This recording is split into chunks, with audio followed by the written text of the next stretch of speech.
Hoje eu vou te contar 3 estratégias para você aplicar imediatamente no seu projeto para facilitar o atendimento dos requisitos de desempenho térmico da norma de desempenho NBR 15575.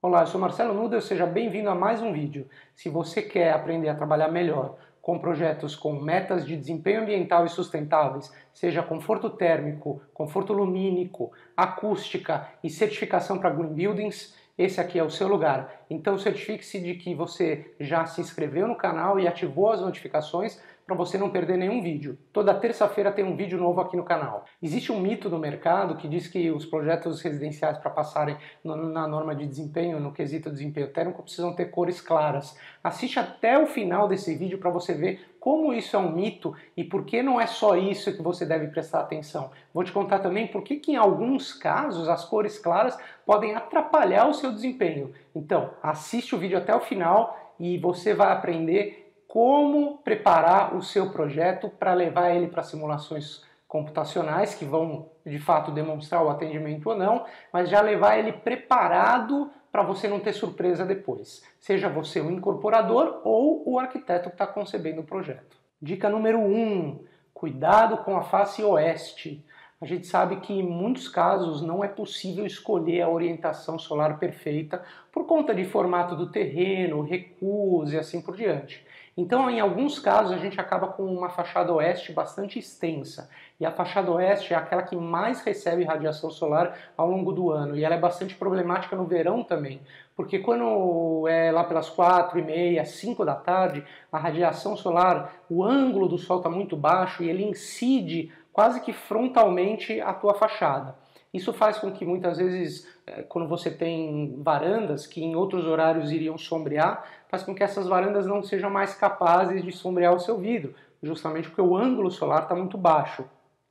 O que acontece nesses casos? Se você tem cores escuras em fachadas oeste, esse sol vai atingir a fachada escura, a tua face externa vai absorver mais energia solar, esse calor vai passar para dentro.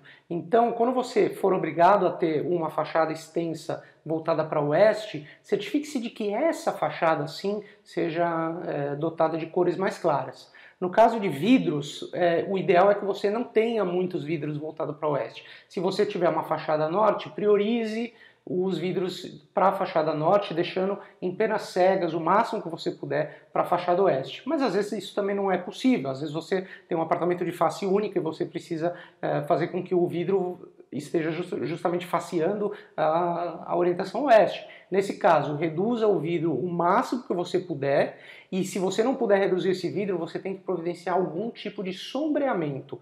Esse sombreamento pode vir em forma de venezianas, e aí o ideal é que sejam venezianas de enrolar, né? Que você consiga baixar elas no período da tarde, onde o sol vai incidir no teu vidro, e você consiga levantar elas completamente no período da manhã ou em períodos em que o sol não esteja batendo nessa fachada oeste. Elementos que providenciem sombreamento na beirada de varandas também são soluções importantes para uma fachada oeste. É importantíssimo que você lembre, você não pode deixar vidros expostos completamente à orientação oeste e você tem que reduzir bastante a quantidade de radiação absorvida através de cores mais claras. Então a primeira dica que eu digo para vocês é cuidado com a face oeste, cores claras na face oeste, redução de vidro e se tiver grandes panos de vidro nessa fachada, providenciar algum sombreamento, porque assim o seu projeto já vai com mais condições de passar quando ele for submetido na simulação computacional. Dica número 2, atenção com a cobertura, sempre forneça isolamento térmico na cobertura. Muitas vezes a maior área de ganho de calor no verão e perda de calor no inverno é pela cobertura, então ao invés de fornecer simples lajes impermeabilizada, sem nenhum tipo de isolamento térmico, é muito importante que você inclua já uma previsão para isolamento térmico na sua cobertura. Geralmente o que a gente tem visto é de 5 a 10 centímetros de EPS ou isopor sobre a laje e depois você coloca a tua proteção mecânica e o teu acabamento. Isso faz com que muito menos calor chegue no teu espaço através da cobertura em períodos quentes, mas também quando você está numa zona bioclimática que faz frio no inverno, como é no caso da maioria da região sudeste e da região sul, isso faz com que muito menos calor seja perdido pela cobertura nas noites mais frias. Então, muita atenção na cobertura, porque o que você faz na cobertura pode ser justamente aquele fator que vai fazer você falhar ou passar na norma quando ela for submetida à simulação computacional. No início do seu projeto, então, já preveja que você vai ter que usar certo nível de isolamento térmico e coloque isso já no seu orçamento, porque você vai precisar mais tarde. E eu falei lá no começo do vídeo que eu ia falar sobre os perigos de se usar cores claras de forma indiscriminada. E essa é a minha dica número 3. Evite o uso de cores claras em todo o edifício de forma indiscriminada. Enquanto a face oeste é bastante problemática e ela deve sempre evitar usar cores escuras nela, em alguns casos na face norte também, dependendo da localização do país onde você está, as faces leste e sul podem se beneficiar de cores mais escuras, justamente porque no inverno essas cores mais escuras capturam essa radiação, seja direta e seja difusa, e ajuda a esquentar esses ambientes. Então, quando você simplesmente adota cores claras para tudo, você deixa de tirar proveito de uma possibilidade de fazer aquecimento passivo para unidade simulada para inverno, e isso pode ser a diferença entre passar e não passar na norma. Eu não estou dizendo que você precisa pintar cada fachada de uma cor diferente. O que eu estou te dizendo é para tomar cuidado com simplesmente especificar cores claras para todas as fachadas, sem antes passar por um processo detalhado de simulação.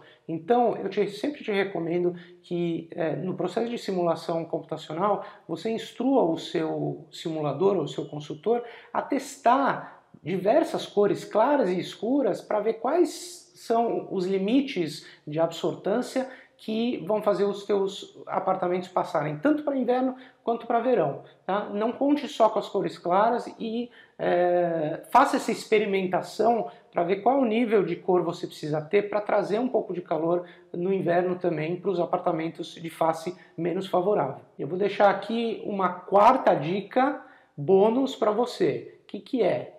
Você não deve soltar para o mercado nenhum material de vendas antes da sua simulação computacional de desempenho térmico estar finalizada e sacramentada.